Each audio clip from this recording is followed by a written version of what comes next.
All right, what's going on, everyone? So overnight, Israel began their military offensive in Rafah.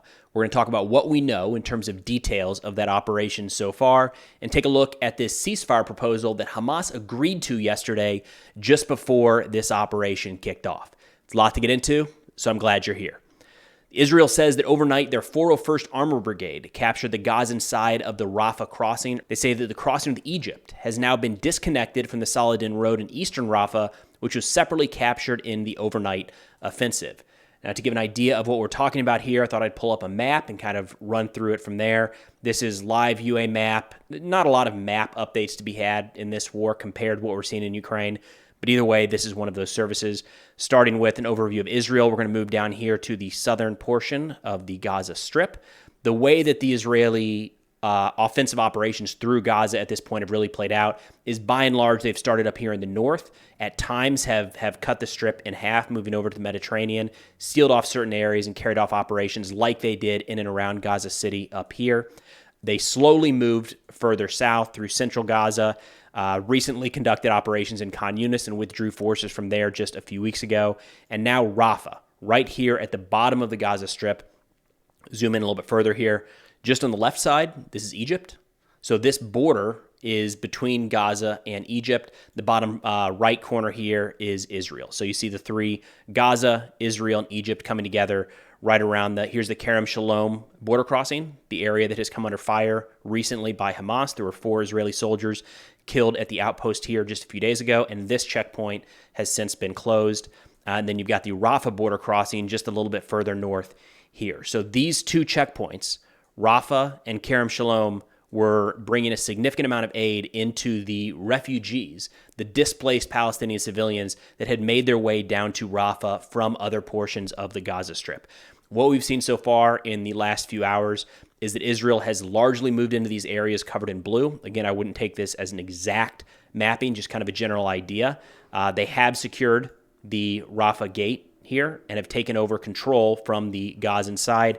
I did see some speculation that Israeli forces had moved all the way to the Mediterranean and entirely cut off the southern fence with Egypt, but I haven't seen any confirmation of that. It sounds just like rumors at this point. Now, one of the reasons that this eventual operation to cut off all of Rafah from Egypt is important, and they mentioned earlier separating the Saladin Road, which is right here, this pink line moving through the middle of Gaza, and moves all the way north through Gaza, by the way.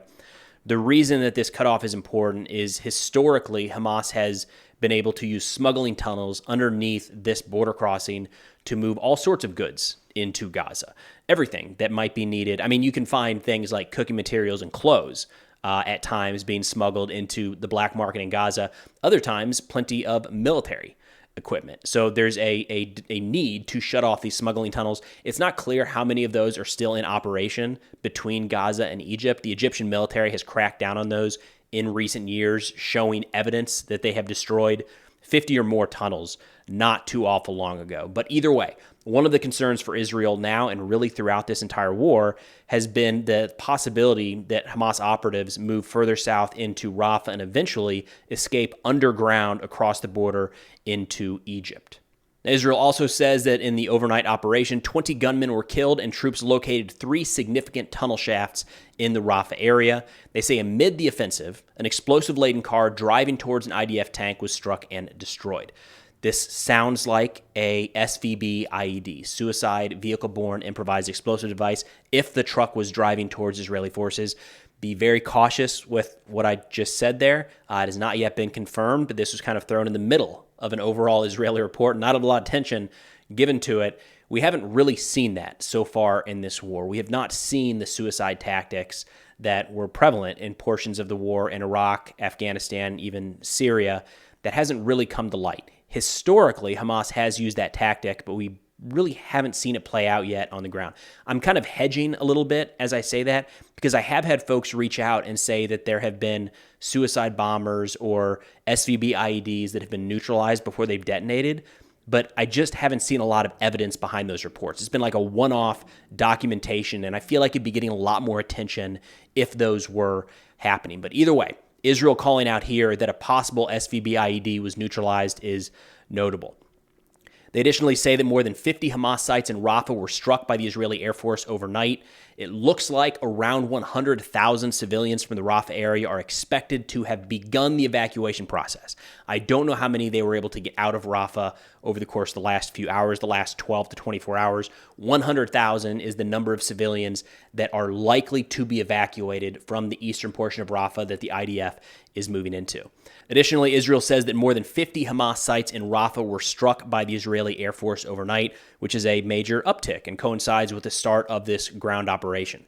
Now, there have been airstrikes in Rafah since the early days of this war. It's not like it's been off limits, but when you look at how the air campaign has looked in Rafah over the last few weeks compared to how it looked in portions of Khan Yunis while the fighting was going on there, and certainly north in and around Gaza City, it's been very, very, very few strikes in Rafah. And a major portion of that is that these ceasefire negotiations were ongoing. And as we've talked about in multiple videos, it's no secret, there's an incredibly dense civilian population sheltering in Rafah. So it's very difficult to conduct any sort of airstrike in Rafah with those civilians present and not have significant civilian casualties as a result.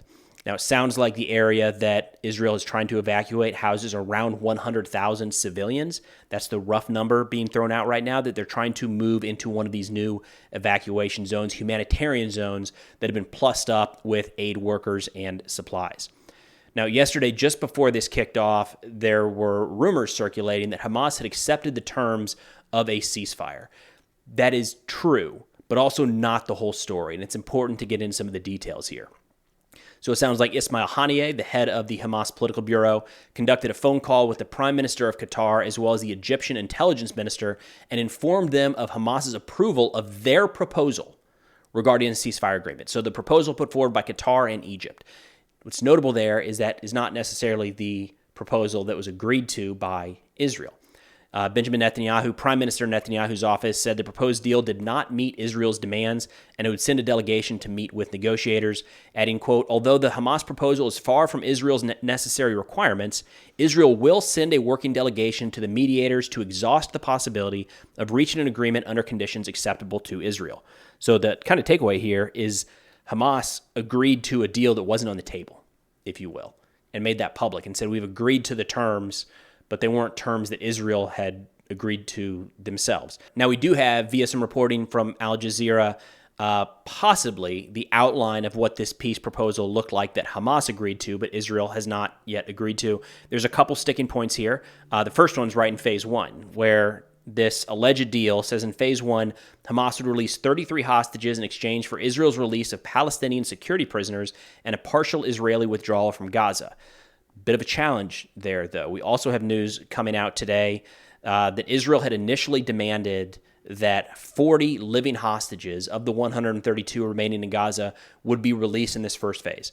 So Israel asked for 40 living hostages that fall in this humanitarian category: women, children, elderly, and sick people. They then lowered that number to 33 after Hamas said they didn't have enough living individuals in that category.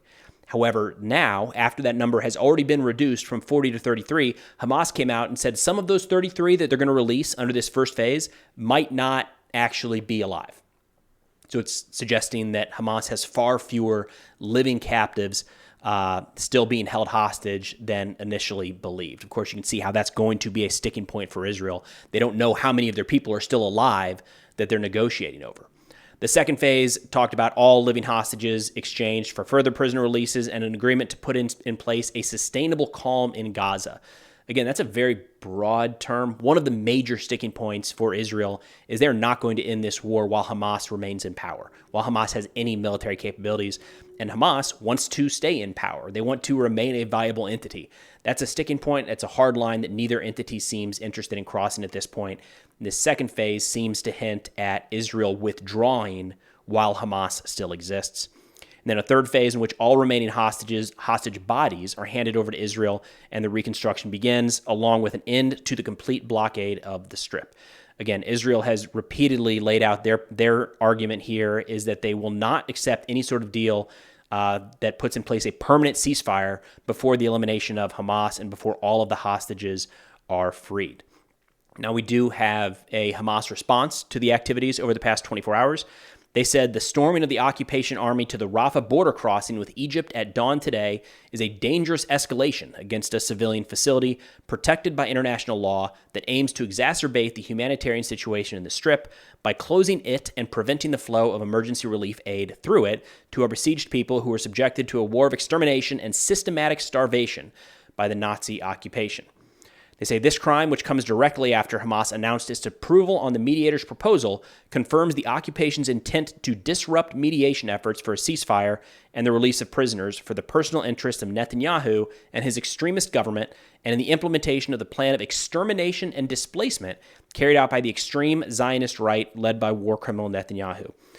Personal opinion here, I think Hamas is kind of speaking out of both sides of their mouth in this specific issue. They talk about how the Israeli move into Rafah shuts down these border crossings. It's going to be a catastrophe for all the people there that need the humanitarian aid. Yes, the people down there do need humanitarian aid. Just 48 hours ago, however, Hamas conducted a rocket attack against the army base next to one of those two crossings and forced the crossing to be shut down. That significantly hampered the amount of aid that could flow in to the Palestinian people that Hamas is responsible for. And then the second part here, where Hamas talks about how they announced their approval of the mediator's proposal, like we already talked about that. They accepted a proposal that wasn't really on the table. So, now I should say that the way this operation is playing out right now, if a ceasefire proposal goes into effect today, Israel can stop military operations today. Like, it's entirely possible, right? So the fact that Israel started this operation in Rafah does not mean that no ceasefire will happen ever. A ceasefire could be reached later today. At any point, this operation could be halted. What this looks like to me, a personal opinion from the outside looking in, is that Hamas did not think that Israel was actually going to move into Rafah. They thought there would be enough international pressure to not conduct that operation. And now that they are, and it's actually happening, Hamas is rushing to try to slow that or stop it or put more blame on Israel for not reaching a ceasefire. But again, we walked through it just a minute ago. It looks like Hamas accepted a deal that wasn't on the table to make it look like Israel is being very challenging in this negotiating process. So, not sure either one of those recent statements from Hamas are necessarily in good faith, I would say. But that's all I got for now. Of course, if interested in this or other national security subjects, be sure to check out our Substack, which is linked in the description below. Substack is like a mix of a newsletter and a website. We're publishing articles there as well as audio articles to paid members. We've got some community posts for members to discuss certain topics. We've got weekly wrap-up podcasts between myself and our editor-in-chief, Adam Roussel. A lot of stuff related to national security subjects as well as ongoing wars and conflicts around the world. Of course, if interested, check that out in the description below. But thanks for watching, and I'll see y'all next time.